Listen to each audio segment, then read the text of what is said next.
Welcome to Seize the Gap Fantasy Football. I am Jamie G. Esquire, the fifth, five of them, an award-winning individual, if I do say. Seriously, I'm pretty great.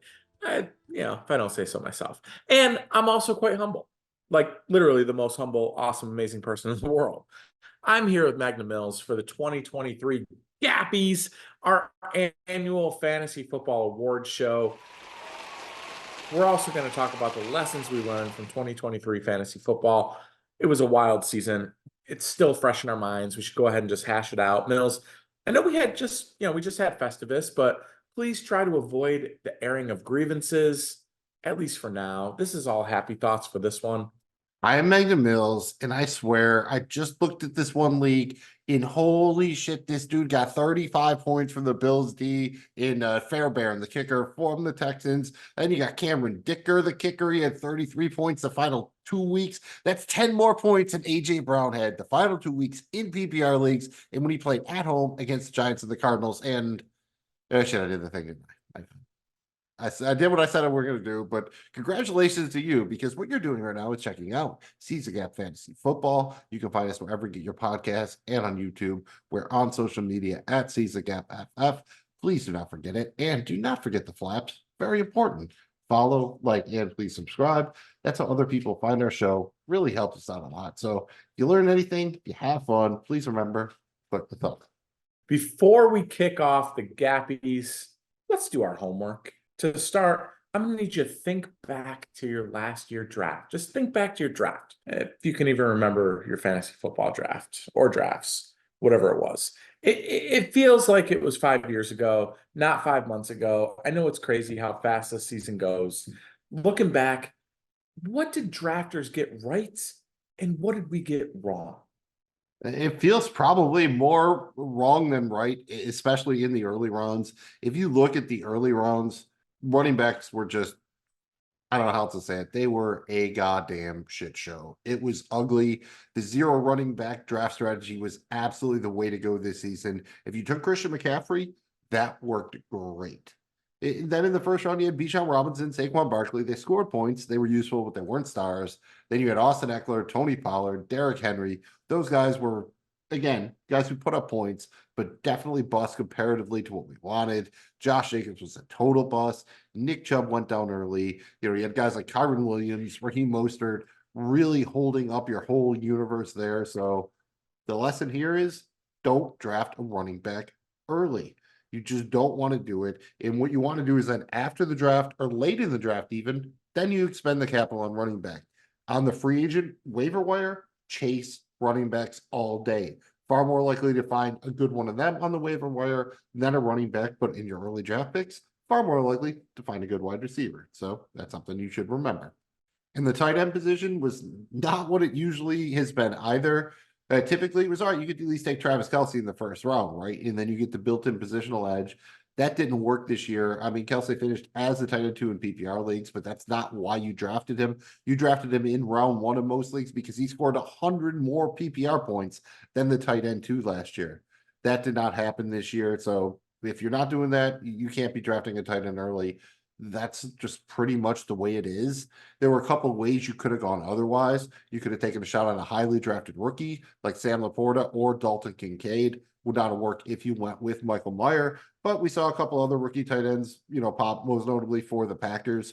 It's still best year of rookie tight ends I can remember in a minute. You could also go back to the well with guys who are kind of hoping for a little bit of growth from what they had last year. And that really worked pretty well for TJ Hawkinson and Evan Ingram, maybe to George Kittle for a lesser extent. I love Kittle, but he's still a guy built for best ball because he can have those monster 30-point games, and then he can score less than 8 points for 4 games in a row. It's just the nature of the 49ers offense. And then there were the guys who were hoping for like kind of the big secondary breakout. You had David Njoku, Cole Kmet, Dalton Schultz. Those guys helped you out. Other than that, much like the running back position, you just need to get it done on the waiver wire. At various points, you had Trey McBride, Jake Ferguson, Isaiah Likely. Those guys wound up being huge pickups. And tight end was definitely one of the positions that you could kind of piece together. You didn't necessarily have to hit if you just had, Taysom Hill, Hunter Henry, Logan Thomas, Jonnu Smith at the right time. that was enough. Again, that's where the tight end position is at. If you get your 12 points from your tight end in a PPR league, you are pretty damn happy. So I think the lesson here is always attempt to improve at the tight end position unless you have locked in peak Travis Kelce, peak Gronk. There are people like me, I'll have to say it, that passed on picking up Trey McBride because you had, Kyle Pitts, Darren Waller, Pat Freiermuth, one of those guys. If you don't have an absolute top tier guy, always be looking to upgrade a tight end. I don't think you can waste more than, 2 roster spots in a regular league, 3 in a deep league. But if you don't have the absolute best, keep going because tight ends kind of fall off a cliff faster than any other position. Jamie G, any thoughts on tight end position for the 2023 fantasy season? I know it's not your favorite. You love Dalton Kincaid, but what else you got? Anything? Yeah, I do wanted to say I think there's a glimmer of hope and a bright light that's burning with tight ends. I think we're going to start to see, maybe it's never going to be like, the wide receiver, or even the running back position, or even the quarterback position, in terms of there's 15 or 18 of them that are cool if you get any of them. But I think we're getting to a point where maybe there's, 5 to 7 that are like, okay, instead of like 1 to 3, we might be getting to the point of 5 to 7, where if you got any one of those, that you feel pretty good about it. So I do think that things are looking up for the tight end position. But again, for what it is, it's still not great news, but that's the only thing I'll add. I like that because at least there is some hope.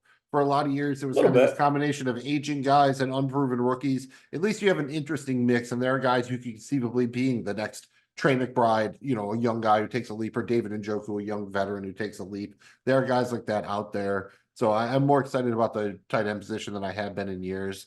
In a quarterback, I think you basically got what you paid for, more or less. You spent a high pick on Jalen Hurts, Josh Allen, Lamar Jackson. They came through for you. I don't know that Patrick Mahomes did. He finished as a QB8 after he was drafted as a top 3 quarterback option in most leagues. And I would say you could probably call Justin Herbert and Joe Burrow bust.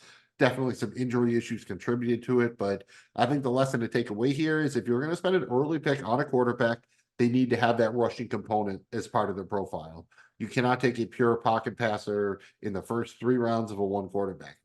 You just can't. You need to have the ability to add those rushing yards and touchdowns that you get with Jalen Hurts, Josh Allen, and Lamar Jackson. That is just a huge deal. That's the way you have to go. And I really think if you don't get one of those guys early, you should just wait. You ride the hot hand, pick up guys off the waiver wire, throw a couple of darts in late rounds. Guys like Baker Mayfield, Jared Goff, Sam Howell were either undrafted or available for cheap very late. And if you look at the actual top 12 quarterbacks for this year, for 2023, 6 of them were drafted outside of the top 15. So not even drafted as a primary backup, really. Pretty wild. So if you don't get that elite quarterback early, just take a couple lottery tickets late. And if you're going to take one early, you want that rushing upside. Jamie G, I know you love Josh Allen. Anything to add? I mean, do you worry a little bit maybe about people overdrafting, I should say, someone like Anthony Richardson next year because he fits that profile? I think we've seen it before, right? With Trey Lance, perfect example. People overdrafted Trey Lance because they said, okay, similar style school, the Carson Wentz thing. He potentially has enough athletic ability to be a Josh Allen.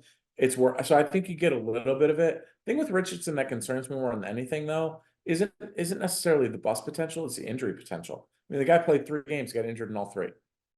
You know what I'm saying? Availability is an ability when you The come down to it, best. especially for fantasy football owners. The best It's a very ability. important one. Yeah.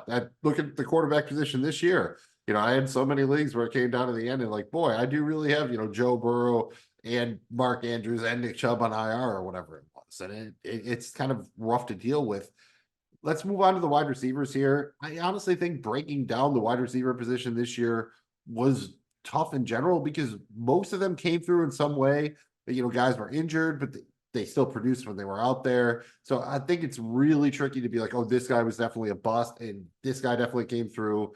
There are a couple exceptions. We'll get to them in a minute. But I think there's one lesson I learned this year, and that's you do not want to double stack wide receivers in your season-long fantasy leagues with a quarterback. It sounds like a great idea and all. Like, yeah, let's take Jalen Hurts, AJ Brown, and Devontae Smith. That was something that people did this year. I don't mind doing that. Obviously, in dynasty leagues, it's a whole different thing. In best ball leagues, I get it because you get the best guys that week. But I think in a season long league, it's a little bit much to ask. You had a few teams that had two very good wide receivers with a good quarterback, and very rarely did they both come through in the same week. Again, go to even Brandon Ayuk and Deebo Samuel with different kind of roles. Jordan Anderson and Justin Jefferson when they play together, Jamar Chase and T. Higgins. It's not as easy as you think for two wide receivers to come through in the same week. So I would say in general, when you're drafting, don't go out of your way to avoid it. But I would rather, if you already have a quarterback and wide receiver for one team, I'd rather say add the tight end if it was a similar value, the running back, that kind of thing. If you're going to focus on an offense, and don't go with the double stack wide receiver, unless again, best ball leagues, totally different thing. Jamie G, do you have a bust at wide receiver for me? I think it was Higgins, just kind of because the combination of didn't quite produce and then was injured the whole year. There's a lot of wide receivers, your Justin Jeffersons, Jamar Chases, they miss games, but were generally productive at times when they were out there. Anybody kind of jump out? I don't want to get to our awards yet, but is there anybody that jumps out you at the wide receiver position that where you're just, meh, to lack of a better word? I also think, you look at Mike Williams was a big bust and again, it's injury, right? But I think you're let down if you had him. Or Keenan Allen probably to a certain extent too. And again, also with Justin Herbert, I just think that that's an offense in general that'll let you down this year in San Diego, or I'm sorry, Los Angeles. It's easy to say San Diego still, and It yeah, is. They're Keenan San Allen Diego was Chargers. definitely one of the guys that came through all season until it was time for the playoffs, and then him and Justin Herbert both went bye. I definitely had a dynasty team that got sunk by them. Overall, if you look at the draft, most of the elite wide receivers were guys that were drafted in those first couple rounds. If they weren't drafted there were a couple spots you could find them. And surprisingly, it was undrafted or late for two rookies. You had Puka Nacua, finished as the wide receiver 5 in PPR leagues. He was somewhere between a 13th round pick and undrafted in most leagues. Ditto that for Tank Dell. He finished as a top 20 wide receiver on a per game basis in PPR leagues. And I think really there's a lesson there inside. If you're going to take a flyer in a late round on a wide receiver, just go with a rookie. And even if they're not the most talented one, go with the guy who has the best path to playing time. We've seen that work before with guys like Terry McLaurin. It can happen. So sometimes just because you're going to take a late wide receiver doesn't mean they're dead. At least give them a chance. Yeah, you might cut them before they, actually wind up popping. Lucky for Puka Nacua, he did come out blazing, but Tank Dell, not so much. The guys who drafted him wound up cutting him in a lot of leagues because he didn't start really coming on until, week 4, week 5. So that's another thing to think about too. When you draft guys, try to hold them at least until you get to the buys. Two guys we've talked about a little bit in various things, Mike Evans and Michael Pittman. They both fell in kind of that mid-round range, rounds 5 through 7, for various reasons, be it they're getting older, their quarterback situation, free agency upcoming. Actually, all two of them, actually, both of them check all those boxes. But yeah, it just illustrates the wide receiver dead zone there. If you didn't get one early or you didn't take those lottery tickets late, it was pretty bad between, say, round 5 and round 10. You had a lot of people reaching for those second and third year breakouts that just didn't happen. George Pickens, yes, he came on late, but really hurt you if you were starting him all year. Christian Watson, Drake London, Treylon Burks, Jahan Dotson, Sky Moore, Romeo Dubs, Jamison Williams, all talented players, none of which were really consistent producers for you in fantasy this year. And then you have the third-year guys like Elijah Moore, Rashad Bateman, Kadarius Toney. We had some hope for those guys. Really didn't happen with any of these guys on a consistent basis. And even the old guys, really, in rounds 6 through 10, rounds 5 through 10 in that dead zone there, Tyler Lockett, Brandon Cooks, Juju Smith-Schuster, Odell Beckham Jr., Al Lazard, Michael Thomas. The misses far outweighed the hits here. So I really think when you go into a draft, super flex is one thing, but if you're in a 1 QB league, you want to come out of the first 5 rounds with at least 3 wide receivers, even if you can only start 2 in a flex. You can't really nail a 0 wide receiver build. You just need to go ahead, commit to that, wait on the running backs, fill in what you want at quarterback and tight end, but you have to get those wide receivers early. If you don't, you're going to be playing from behind all year. And Jamie G, should we waste time on defense and kicker? No. No, we shouldn't. I hate it, but you do have to in some leagues. I'll just say, don't waste a high pick on kicker defense. Last couple picks. If you find a good one, keep them. Otherwise, find a new one. If you're doing a defense, just maybe go after the teams with bad offensive line plus backup quarterback. And that's literally about all you can do. And then, Fairbairn and the Bills defense put up, all the points I knew it is what it is. Shout out Cameron Dicker, the kicker. Yeah, Dicker the kicker's the money. Now that we learned our lessons, do you guys want to have a little fun? Because I'm ready to have some fun. Hey, who wants to have some fun? I do. Now, you just saying you want to have fun, or do you really want to have fun? I really want to have fun. I'm just saying I want to have some fun. Yes, I'd actually like to have some fun. Well, you're in luck because it's time for the 2023 Gappies. We're going to hand out awards in the following categories. First off, you fat cow. That's our biggest busts. Next up, best name. Followed by, it sure is a hot one, our league winners. We round that out with dinner at Applebee's, the most disappointing. Then into the Jim Moore Awards, playoffs, MVPs. The Old Man and the California King, best old man performance. Then we hit you with, I did it all for the rookie, our fantasy rookie of the year. We then go into the Kim Kardashian Award, best comeback player of the year. And then we close it out finally with the Golden God, our overall 2023 fantasy football MVP. I'm going to turn things over to you here, Mills. Let's find out who the big winners are. Oh, I like this. This is like the thing where they give you the joint at the Oscars and the envelope, and you can't screw up and read the wrong name or whatever they did that one year with La La Land or whatever it was. All right. First up, we have You Fat Cow. These are our biggest fantasy busts. We're going to go position by position on these. The nominees for the quarterback position for the You Fat Cow Award are Deshaun Watson, Joe Burrow, Bryce Young, Trevor Lawrence, and Patrick Mahomes. A pretty easy winner here. We have Deshaun Watson, took it home. Our biggest quarterback bust. Jamie G had him as his second biggest bust. I had him as my biggest bust. I don't think there's a lot to say here. He did it all. He underperformed and he got injured. And Joe Flacco is making him look like dog poop. Pretty amazing performance by Watson to be the fat cow at the quarterback position. Jamie G, you've hated the Browns all year. I think I can just imply that you are really enjoying this. I'm thoroughly enjoying it, but mostly because it's correct. Yeah, he was really bad. No bias involved. Horrible. He earned the stinker. And the fat cow at running back nominees are Nick Chubb, sorry that you got hurt, Austin Eckler, Miles Sanders, Josh Jacobs, and Tony Pollard. The winner, again, pretty clearly here is Tony Pollard of the Dallas Cowboys.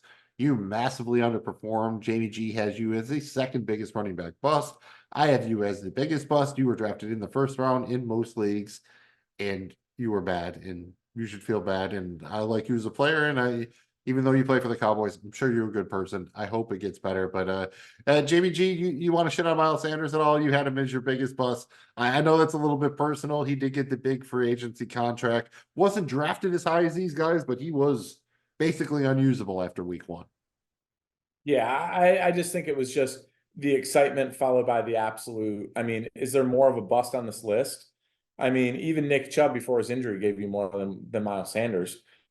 Epic proportion of bust in an offense that needed him. It just blows my mind. If you're a running back of this skill set and you can't be successful in a Frank Reich offense, I just don't know how you. I don't know how you do anything. Really, really bad stuff here. That's why you're in my number one spot. Fair enough. Although unfortunately, you could say that about basically all of the Carolina Panthers. It's not great over there. I do feel bad for their fans though. Hey, Adam Thielen produced this year. Again, but he will be now using that to springboard out of there to greener pastures. Yes, he will. Now it's time for the You Fat Cow nominees at the wide receiver position. We have T. Higgins, Drake London, DeAndre Hopkins, Deontay Johnson, and Christian Watson. And Jamie G, we have a tie between Drake London and Christian Watson. I actually think that's pretty fair. They're two second-year wide receivers, both drafted right around the same area, hoping for the second-year breakout. We both had London as our second biggest wide receiver bust. You had Watson as your biggest wide receiver bust. I had him at 3. I don't really think there's a lot to argue there. Again, I'll throw T. Higgins out there. He was my 1. Again, the combination of underperforming when he played and then being injured, but he did have a monster week, at least, one time in the fantasy playoffs. So he got you something. So I can understand going another way there. That brings us to our fact cow at tight end.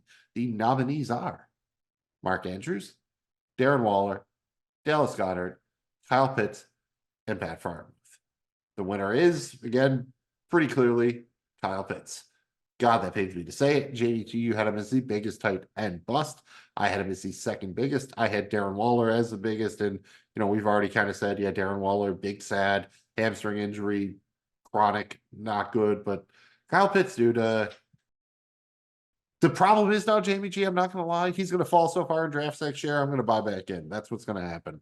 I can already predict it, but he is definitely earned it. You can't escape him.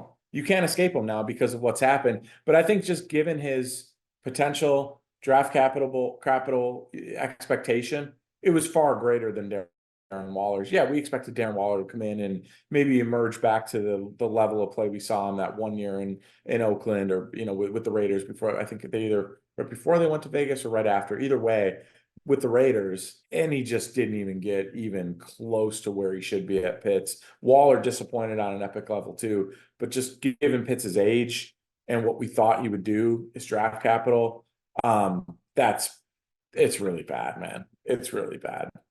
Well, it's interesting that we should be down in there in Atlanta, because at one point we were going to have a mustache category, and there was a great debate over what the name would be. And you know what? It was just too much mustaches. So we're not going to do it. So instead, what we went with is our best name. It's just like it sounds. It's just like, what's a cool name for a football player?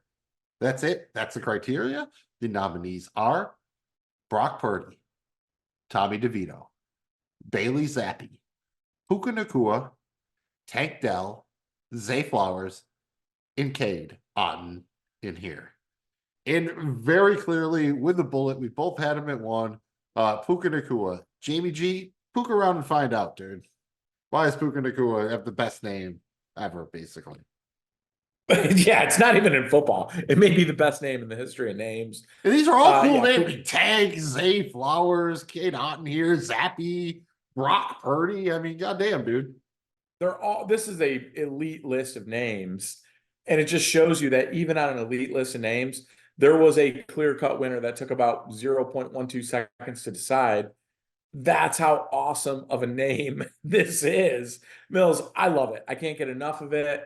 I want to say it for years and years and years to come. Puka Nacua. You could say it individually. You can slow it down. It can be one word. It works all the way. Fantastic name. I just love talking about the guy. I just love to think of it. Say you're out at the bar watching your team's game or whatever, and you have Puka Nacua on your fantasy team, and he scores a touchdown, and you're kind of like happy or whatever. The lady next to her, the dude, doesn't even matter, whatever. It turns out like, oh, what are you so happy about? And you're like, oh, Puka Nacua scored. Like, they'll turn around and be like, what's a Puka Nacua? Well, it just sounds cool. They'll be intrigued. They won't even know if it's a dude's name. Maybe it's a stock or a company or something. Who knows? But they will be intrigued.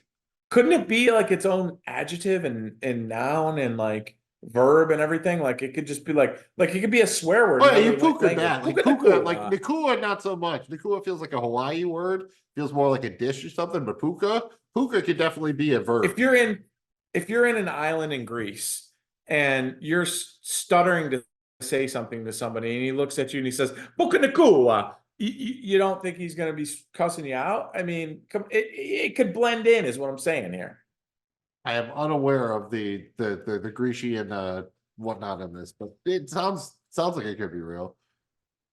I don't even know. It's just an awesome name. I don't even know. You just like talking. An awesome name. It sounds like an Italian when you say it. I guess that's what's throwing me off. Maybe there's just a lot of olive oil involved. We will see. That's how it works. And honestly, sometimes you need to oil up, especially if it's going to be a hot one. Hey, Wally. Oh, hey. Hot one today, huh? Yeah? It's time for our Wally Awards here. It sure is a hot one. And these are our fantasy MVPs. This is where we try to balance the points scored with where you drafted them. Like, yes, Christian McCaffrey went absolutely nuts, but you drafted him in the first round. Same thing with CeeDee Lamb. On the other hand, you probably didn't draft Puka Nacua. Even if he didn't score much points, is that worth the same amount because he was drafted later? I don't know. Let's find out. It's time for our quarterback nominees.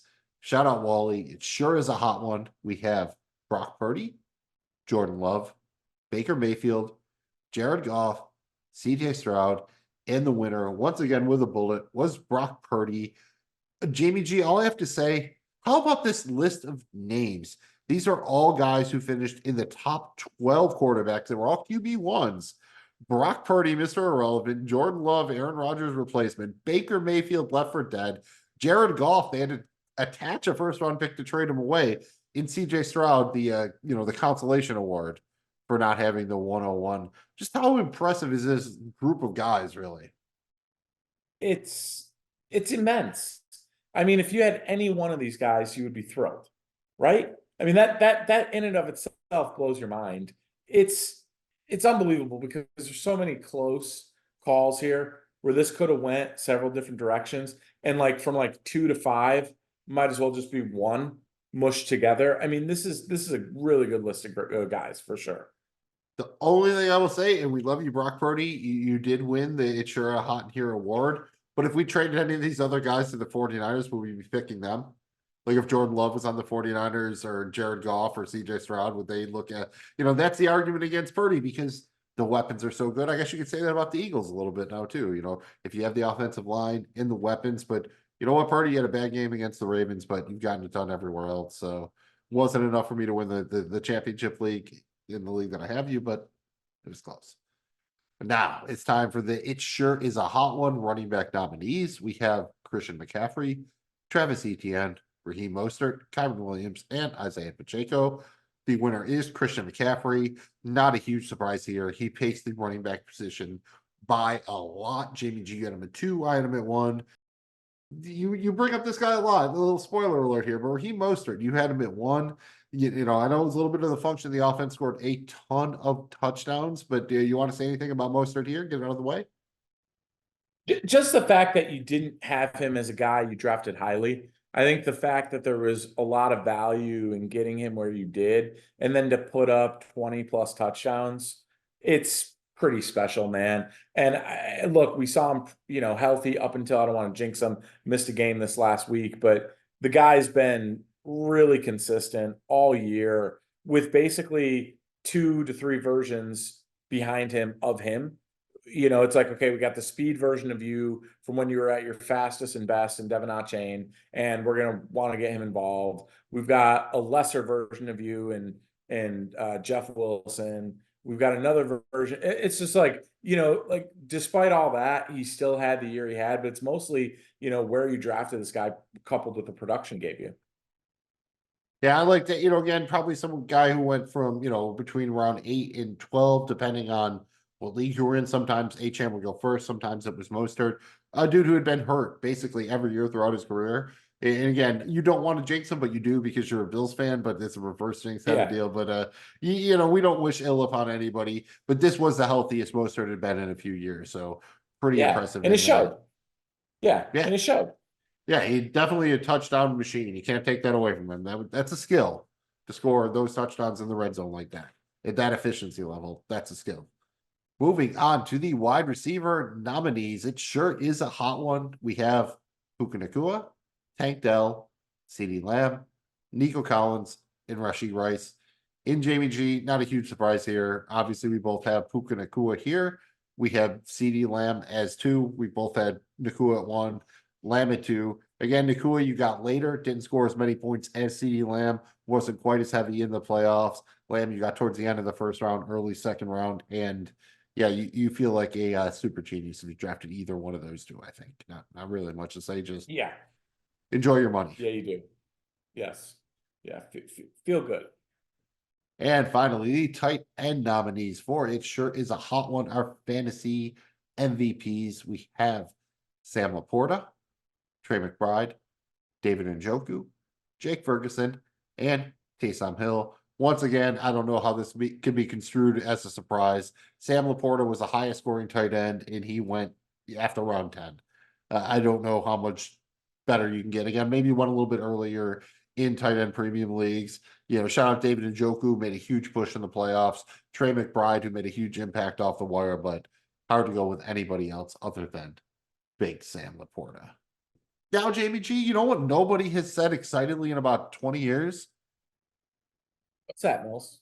Let's go to dinner at Applebee's, dude. Nobody wants to go to dinner at Applebee's, especially to get the pot stickers. I mean, the problem is, while it's food, you're not really satisfied, right? Like, you pay the money, you eat the food, it technically qualifies as what you paid for, but you're not thrilled. So this is our version of our most disappointing fantasy players. We've kind of grouped every position into one category here because that's how Applebee's does it. Just puts all the stuff together. And these are guys that scored points. They weren't necessarily hurt very much or anything. They just disappointed you. So, more or less our most disappointing player.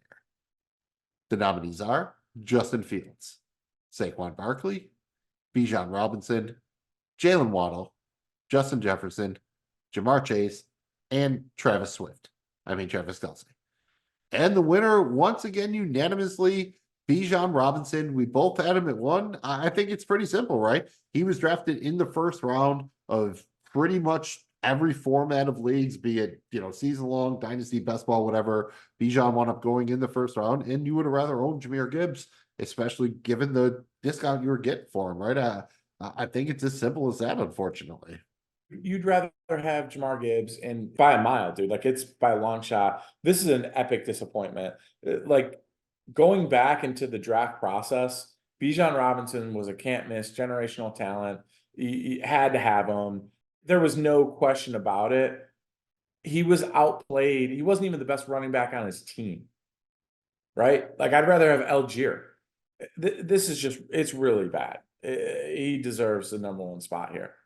I'm not as down on him overall as you are, but I get where you're coming from with that. I don't really have an issue.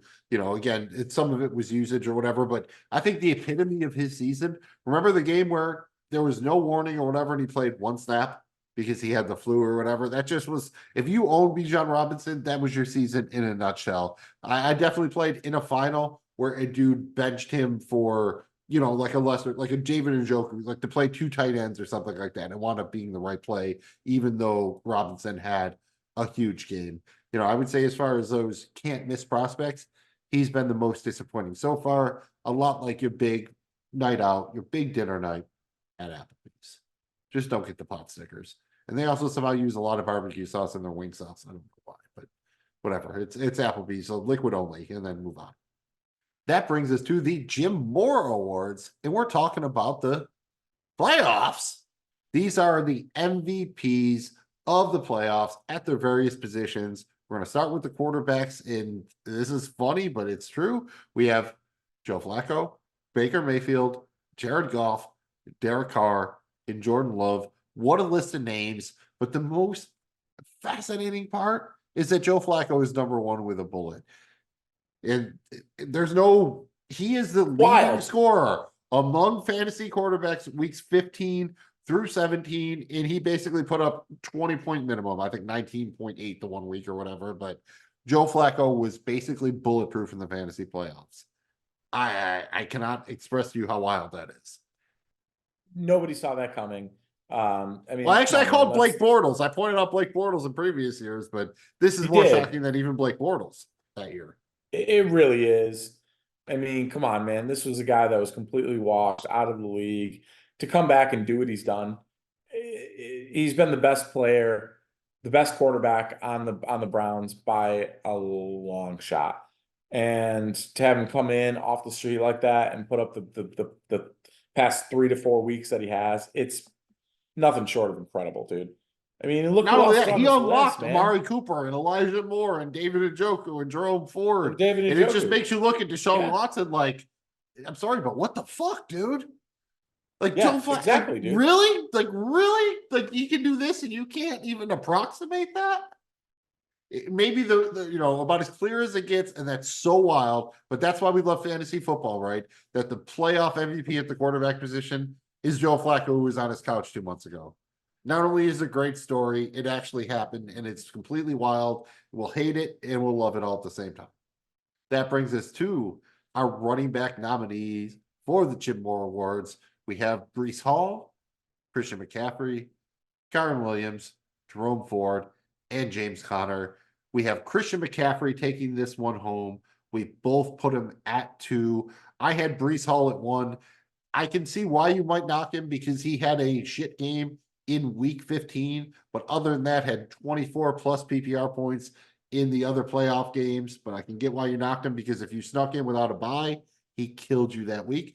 Jamie G, you had Jerome Ford at 1 and fairly consistent, kind of just kept it going as it went along, tied to Joe Flacco. Any thoughts on just, Jerome Ford in general? Just your moment, dude. Just a combination of he wasn't somebody that you spent any draft capital on, number one. Number two, he's proven to be able to kind of be the primary, holding off the likes of Pierre Strong and Kareem Hunt, and he's stayed in that role for the better part of the season. I think Chubb was hurt in week 4 or 5. So, I mean, this is a guy who's basically been in that role. What he does in the rushing game, but more importantly, the passing game, has it been as consistent as you would have hoped for out of a Chubb? Probably not, but it's been there for the bulk of the season. And the fact that you spent literally nothing on him puts him at number 1 for me. Yeah, fair enough. I'm not going to argue with that. And again, Breece Hall did it. Christian McCaffrey, you can't argue with it. Kyren Williams, there's no real losers. James Conner coming back crazy one-handed. Dude, that's catch another against the list. Eagles. Like, look at that list. That's another crazy list. Where it's Yeah, I mean, like, Christian McCaffrey and then Breece Hall, people coming off the ACL, they signed Dalvin Cook. Pretty amazing, the guys that come through for you in the playoffs. And I think that's why it's important to even, break it down in sections like this, just to give you an idea of you can't feel that bad if you lose one fantasy football league because so much random shit happens, for better or worse. Yeah. That's why you wind up owning a bunch of leagues, and that's how you get sucked in. That brings us to our Jim Moore Award wide receiver nominees, and we have Amari Cooper, Amon-Ra St. Brown, CeeDee Lamb, Puka Nacua, and George Pickens. The winner, again, pretty clearly is CeeDee Lamb. Jamie G, you had him at 1. I had him at 2. I just did throw it to Amari Cooper. I know he missed the last week, but as weird as it is, my logic was the Browns were playing on a short week against the Jets. He was a little banged up. If he had played, I would have been nervous about starting him. The fact that he just sat let me not even have to worry about that. So I didn't hold it against him as much as I would have, if he had played and scored 8 points or something like that. But he had that monster game, and just, again, I think Lamb is clearly deserving here, but just shout out George Pickens. He had all that nonsense about not blocking the guy and everything, and then went absolutely nuts in the final 2 games. He did. You sound rather nonplussed. I was more impressed, but yeah, I love me some George. No, look, you cannot take away what George Pickens did. You cannot, and it will be a fun thing to talk about going into 2024. Finally, Jim Moore Awards, our tight end nominees, playoff MVP. Amongst the tight ends, we have David Njoku, Sam Laporta, Trey McBride, Isaiah Likely, and Evan Ingram. And the winner with a bullet, as it should be, David Njoku. I believe he scored almost 30 more PPR points than the second closest tight end between weeks 15 and 17. David Njoku went on an epic run down the stretch. Can't take it away from him. And I feel like I called this like 5 years ago, for whatever that's worth. Very proud of myself. I'm pretty sure you did. You've been waiting on that one, holding the breath, so to speak, and I'm happy for you, Mills. Came to fruition. You deserve it. It is skill when you hold the stock and it finally splits or whatever, you know what I mean, when they get merged or they get bought out or whatever. That's what you're waiting on, and when it happens, you're very appreciative. And if you don't, you have to sleep in bed with an old man for a year. Gross! What the hell are you laughing about, Charlie? You already sleep with an old man, and for no reason other than you seem to enjoy it. Yeah. That brings us to the old man in the California King. This is all of a sudden, if you had to sleep with an old man in your bed, you want it to be a good one, right? You want to go to bed with a good one, wake up with a winner. Basically, fun having and whatnot aside. Yeah, these are just the old guys, quote unquote old guys that impress us the most this season from a fantasy standpoint. The nominees are Joe Flacco, who's 38, Matthew Stafford, who's 35, Raheem Mostert, who's 31, Mike Evans, who's 30, Devontae Evans, who's 31, and Adam Thielen, age 33. The winner, again, pretty clearly, Mike Evans. Jamie G, you had him at 2. I had him at 1. You love your boy Mostert up there. You had him at 1, but it's hard to argue what Mike Evans did this year, right? I mean, with Baker Mayfield, Godwin, all these concerns and everything, and when dude went out there, he just seemed kind of unguardable every week. And not only that, but he gave you the big plays. He gave you the touchdown production. He gave you everything you wanted when you didn't think he would. I had Mostert up there just because, again, the touchdown production and the point total was just massive. But there's no wrong answer here. Mike Evans is absolutely worthy of that spot. Yeah, he is the opposite of Wayne and Garth. He is that worthy. He is that worthy. And Jamie G, I can't believe, but we're going to make a Limp Biscuit reference in the year of the Lord 2024 because I did it all for the rookie. So you can take the rookie and you can take the rookie and all the other Fred Durst references. I believe he's a film director now. Absolutely crazy. Again, a lot of jokes aside, this is just our favorite players for rookie of the year in fantasy football. We had a bunch of nominees, and we're going to see who took it home. The nominees are C.J. Stroud, Jahmyr Gibbs, Bijan Robinson, Puka Nacua, Zay Flowers, Sam Laporta, and Dalton, don't call me Roadhouse, Kincaid. And Mills, you can just stop right there. We know the winner's Dalton Kincaid. I'm just kidding. Again, Kincaid is what kept him out of the best name process. If he would have if it's it was like Dalton Blade or something, it would have been like, oh shit. But or Dalton Swayze even. I think that could have got him in there, but that took him out of the running for best name. And seriously, rookie of the year. We split it, and I cannot argue. We have Puka Nacua and Sam Laporta.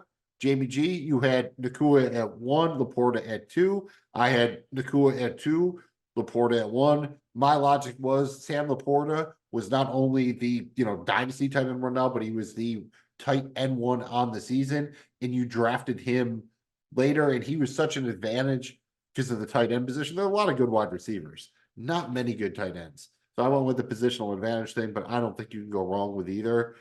Any comments on that one? I know you love Dalton Kincaid, but I think these are fair winners.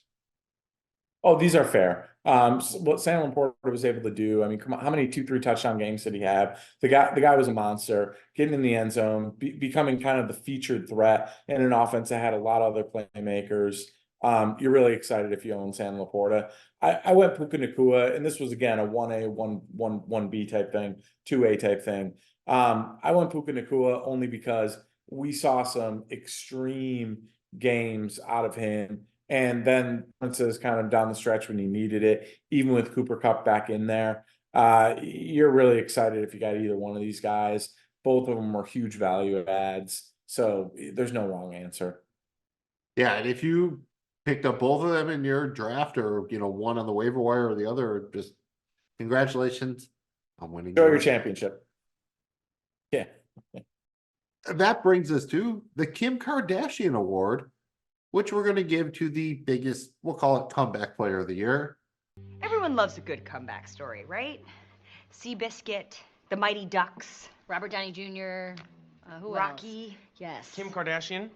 Well, in the video she gets cum on her back, I think.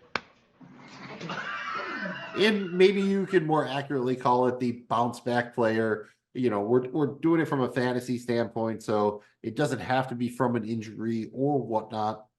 There you go. It's the Kim Kardashian Award, and here are the nominees: Dak Prescott, Raheem Mostert, Breece Hall, Deebo Samuel, and Nico Collins.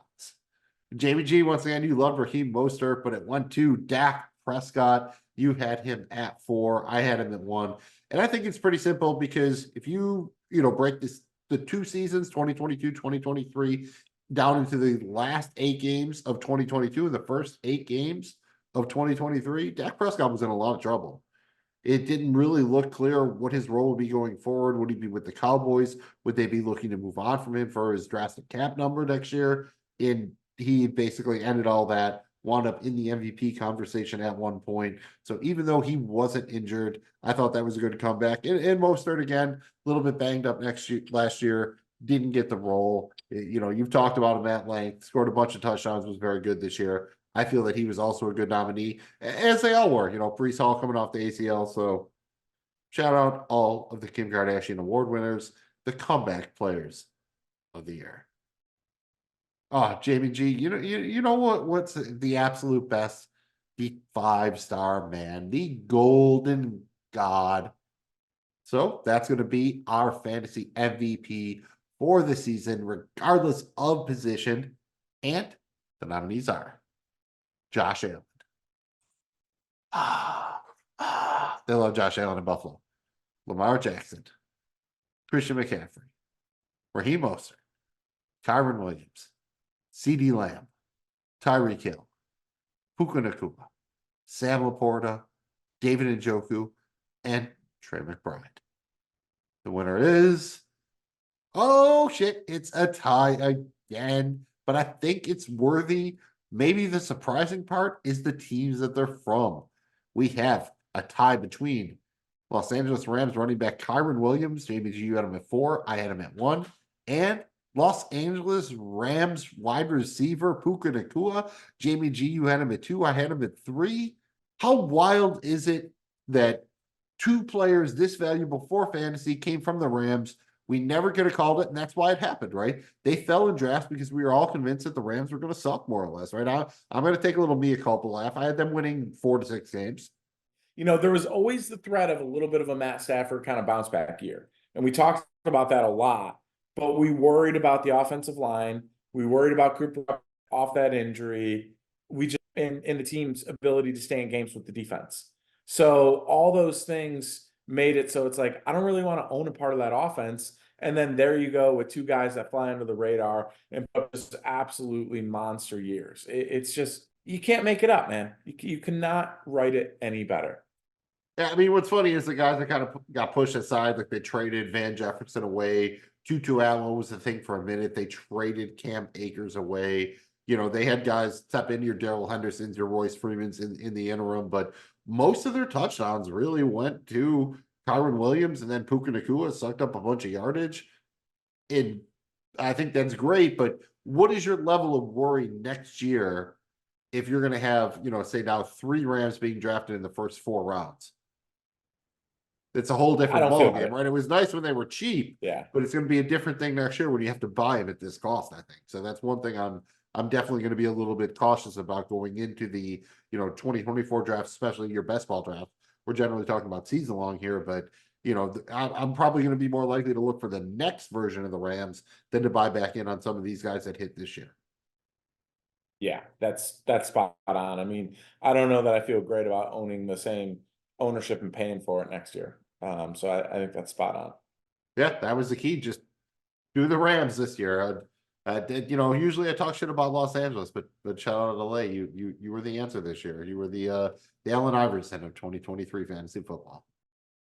And in 2024, escape from LA and find someplace else, Nate Bliskin. That about does it for the 2023 Gappies. What else do you have for us, Mills? Let's just close out with a couple of fun, kind of gun to your special Agent Johnson, rapid fire questions about the 2024 season. Literally, don't even think about it. Just answer. Jamie G, is Christian McCaffrey the no-brainer 101 in 1 QB PPR leagues? I say yes. What do you say? Yes. Yeah. Not really. Yes. Don't have to think about that. All right, dude. I know that you think Josh Allen will be the QB1, and a lot of people agree. So assuming that's the case, who's a QB2 in your season-long 1 QB fantasy football drafts? If it's not, can't be Josh Allen. Who's a QB2? I got to go Lamar Jackson. I also have Lamar Jackson. All right. How many wide receivers will be drafted in the first round of the 12-team, 1 QB PPR league next year? Again, season long, not best ball. I'm going to say 8. Oh, God damn it. I have 8 as well. All right. That's, we're not going to change it. You write it on the paper. So sometimes we overlap. That means we are a little bit simpatico. Jamie G, who is your wide receiver 1 for 2024? CeeDee Lamb, Tyreek Hill, Justin Jefferson, Jamar Chase, or somebody else? As much as it pains me, I'm going CeeDee Lamb. It's the most stability out of those 4 in terms of who's going to be quarterback. I don't expect him to drop off, injuries, etc. I got to go CeeDee Lamb. I hate that it feels like recency bias a little bit, but I've been waiting for this version of CeeDee Lamb to show up ever since the Eagles refused to give up that second round pick to trade up with the Cowboys to get him. So I am also going CeeDee Lamb. I'll answer first on this one because we've been lining up too much here. Out of these running backs, who's going to score more PPR points in 2024? Bijan Robinson, Jahmyr Gibbs, or Devin Achane? I'm going to go with Jahmyr Gibbs. Jamie G, who are you going with? I'm going with Gibbs, but I think you can make a case for Achane. Oh, the pooping on of the beach on has begun.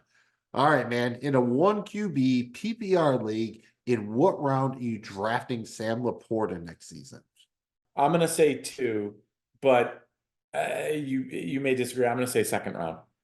I had third, but I think it's really probably, if you're going to take him as tight end 1, I think it's probably end of the second, early first. Maybe you'd bump it up a little bit in tight end premium, but I think that's fair. Jamie G, we've alluded to it, but do you think Travis Kelce will retire before the 2024 season? I'm going with yes. What are you going with? I'm going to go with no. All right, fair enough. And finally, how many rookies will be drafted in the first 3 rounds of a 1 QB PPR season-long fantasy football draft next season?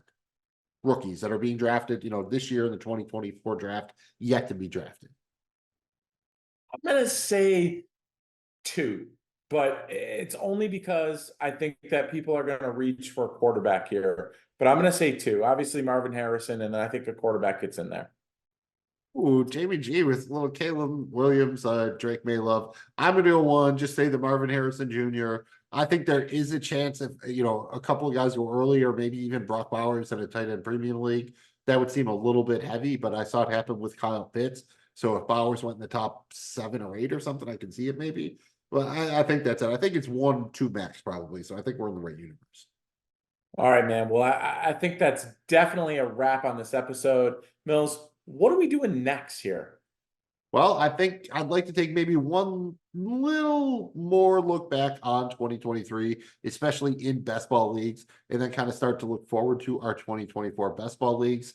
But before that, we'll be back next week with an episode covering fantasy contests for the NFL playoffs. These are always a lot of fun, but there's a ton of strategy involved because every format is different. A lot of times you can only take a certain number of guys per team. It's very interesting. It's very fun. And you can find some pretty good angles on it to make some cash. So you should definitely check out our episode, especially if you've never played in a fantasy playoff league before. It'll be informative, profitable, and entertaining. At least that's the hope. Well, we'll be back for that one for sure. Please make sure that you're subscribed to our channel or podcast. Make sure you don't miss it. You don't want to miss it. Season isn't over yet. Remember that. However, this episode of Seize the Gap Fantasy Football is definitely over. Thank you for checking it out. We appreciate you very much. If you've got any thoughts or questions, let us know in the comments. Hit us up on our social media. We will get at you, dog, just like DMX. Mills, please remind everyone where they can find our stuff. Thank you, sir. You can find us wherever you get your podcasts and on YouTube. We are on social media at Seize the Gap FF. Remember that. We appreciate it a lot. And remember the flaps. Follow, like, and please subscribe. It's all we ask. If you had fun, click that thumb. Guys like me, we keep saying it because it really does matter. It helps us out a lot. So it's free. Don't cost you nothing. Click the thumb. Helps us out a lot. We appreciate it. I'm Magnum Mills. He's Jamie G. And while you're at it, just stop being so efficient and remember to seize the gap. Thanks again for checking us out. We'll be back next week to talk about your favorite fantasy football contests for the NFL playoffs. Got a lot of F's there, son. Hey man, just like my exes, I like them in threes.